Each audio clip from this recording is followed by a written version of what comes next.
Kryeministri dhe njëkohësisht kryetari i Partisë Socialiste Edi Rama mbylli dje në mbrëmje fushatën elektorale për zgjedhjet e 11 majit në Lushnjë. Në fjalën e tij, ai kujtoi me emocion ish-deputetin socialist Bashkim Fino, i cili ka përfaqësuar këtë qytet në Kuvendin e Shqipërisë dhe u shpreh optimist për një fitore të thellë të Partisë Socialiste. Unë jam shumë i vetëdijshëm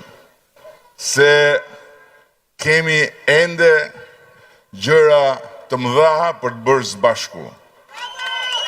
Dhe duat besoj se ky mandat i katërt do të jetë një moment shumë i rëndësishëm për transformimin e mëtejshëm të Lushnjës dhe Divjakës në një aspekt të veçantë, në aspektin